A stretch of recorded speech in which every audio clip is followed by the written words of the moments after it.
पुराने समय में राजा महाराजा सोने के बर्तनों में खाना खाते थे। और उसका साइंटिफिक रीजन होता था, क्योंकि जब वो सोने के बर्तनों में खाना खाते थे तो सोने के कुछ पार्टिकल, बड़े फाइन पार्टिकल खाने के साथ उनके शरीर में जाते थे, और उससे उनका शरीर मजबूत, बलशाली और उनकी इम्यूनिटी मजबूत होती थी।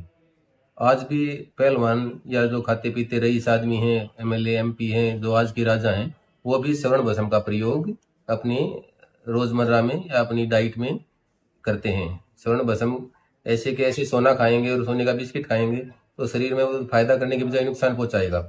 तो श्रवण भस्म कैसे तैयार की जाती है, उसका भी एक प्रॉपर तरीका होता है। सबसे पहले पूरा 24 कैरेट जो सोना है उसको बिल्कुल बारीक पत्रों में कन्वर्ट किया जाता है। फिर उसको छोटे छोटे टुकड़े करके उसके डबल, मतलब का जितना श्रवण भस्म लिया है उसका दुगना उसमें पारद मिलाया जाता है। पारद मिलाकर उसको अच्छी तरह मिक्स करते हैं। अच्छी तरह मिक्स करने के बाद फिर इस मिक्सचर को 3 दिन तक लगातार तुलसी के रस व अन्य जड़ी बूटियों के साथ मिलाकर उनका मर्दन करते हुए उनकी एक टिकिया बना ली जाती है। और उस टिकिया को सुखाकर एक बर्तन, मिट्टी के बर्तन में बंद करके उनको 5 से 7 फुट दिए जाते हैं। और तब जो राख तैयार होती है उसे श्रवण भस्म बोलते हैं। यह बिल्कुल शुद्ध होती है। जो इसको प्रॉपर तरीके से नहीं बनाता है तो उसमें अशुद्धियां रहती हैं और वो शरीर में फायदा करने के बजाय नुकसान करेंगी। श्रवण भस्म का प्रयोग कहाँ कहाँ होता है इसके बारे में बताते हैं।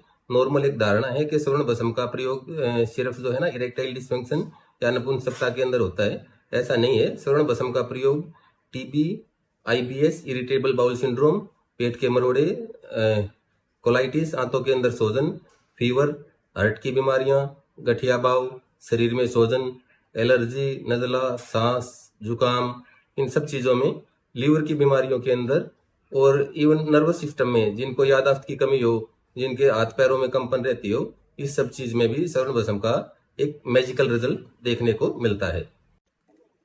बहुत से लोग पूछते हैं कि श्रवण भस्म हम कहाँ से लें, कौन सी कंपनी की लें, खुली श्रवण भस्म आती है वो लें या ना लें। तो भाई खुली श्रवण भस्म तो कहीं से भी मत लेना। खुली श्रवण भस्म का कोई जो है ना ये गारंटी नहीं है कि वो श्रवण भस्म है या तुल्य की राख है।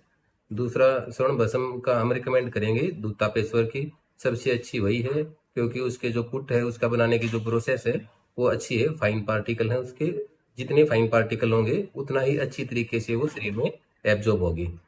दूसरा पूछते हैं कि भाई श्रवण भस्म को हम कैसे लें, ले तो ली, खरीद तो ली सर, पर अब हम लें इसको किस चीज के साथ। तो श्रवण भस्म को हम शहद के साथ, मलाई के साथ, दूध के साथ, चीतोपलादी चूर्ण के साथ, च्यवनप्राश अवले के साथ, इन चीजों के साथ ले सकते हैं। हर एक बीमारी के अंदर श्रवण भस्म लेने का अलग अलग तरीका है। हर एक आदमी की तासीर के ऊपर, प्रकृति के ऊपर भी डिपेंड करता है। शरीर को हम किस रोग के लिए हम जो है श्रवण भस्म ले रहे हैं, उस चीज के ऊपर डिपेंड करता है कि हम श्रवण भस्म को किस चीज के साथ लें। अगर किसी को ब्रेन के लिए, ब्रेन में कोई दिक्कत है, यादाश्त की दिक्कत है, तो मुक्ता पिष्टी रस अभ्रक भस्म के साथ श्रवण भस्म को लें, अच्छा लाभ मिलेगा। दूसरा है, अगर फीवर में ले रहे हैं तो श्रवण भस्म को अभ्रक भस्म के साथ लें। अगर कोई टेस्टिज में सोजन है तो पारद गंधक के साथ लें। हाइड्रोसिल है तो भी गंधक के साथ लें। आईबीएस है, कोलाइटिस है, आंतों के अंदर सोजन है, तो स्वर्ण भस्म को अभ्रक भस्म और मुक्ता पिष्टी रस के साथ लें। किसी को स्किन ग्लो के जो है चेहरे के ग्लो के कारण ले रहे हैं कि भाई चेहरे पे ग्लो आए, तो स्वर्ण भस्म को नाग केसर के साथ, मुलेठी के साथ, रसचंदन के साथ, रक्त शोधक द्रवों के साथ या रक्तवर्धक द्रवों के साथ मिलाकर लेना चाहिए। उससे चेहरे पर अलग ही निखार आएगा, ग्लो आएगा।